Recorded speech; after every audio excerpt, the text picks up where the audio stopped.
Okay, here's another follow-up. This is the fence tensioner that I'm using, a la Tractor Supply, and it presents a challenge. I can't see if you can see in there very well, but both sides of the grip jaws are not serrated. Only one side. That side's serrated. Let's see if I can get so I can see what you see there. Only one side serrated. That's for both of them. So you got a good quality galvanized wire. It slips right through that jaws. I also think those jaws might be softer than the wire.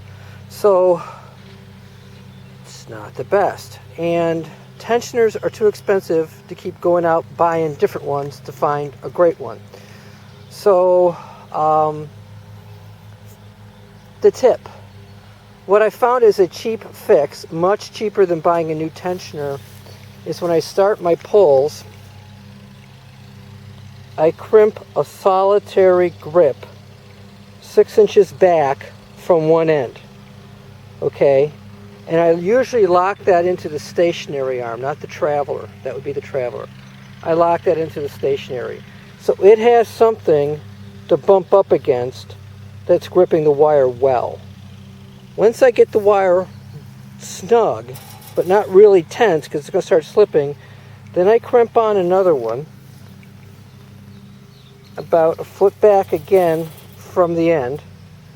So now I can actually start really putting some tension on it, pull them together, and then that's when I slip my two down one, bring them up. I crimp one in place, release tension on the tensioner so that this goes to under tension here. These two together are snug, and then I put the other one on. But the big tip is just add some grips here, and it makes it so much easier for you to hold the wire. Otherwise that tensioner just slips. It just doesn't hold the wire. Now some of you may have, there are other kinds of tensioners that cost more money. I could afford to buy one, and you probably don't want to buy a bunch of them doing product reviews because no one's paying you to do it. It's like no consumer reports on fence tensioners. So I don't know. Anyway, the other thing is the wire's on. You'll see they're crossed, but they don't bump. They're not laced between each other. One's above the other. I'll keep the chafing down. And like I mentioned before, as I duck underneath this post, I'm doing the top staple first, so that when I do that other staple on the back side, I'm not fighting those wires in minimal crossing. They're going to cross a bit, but it's like not a sin.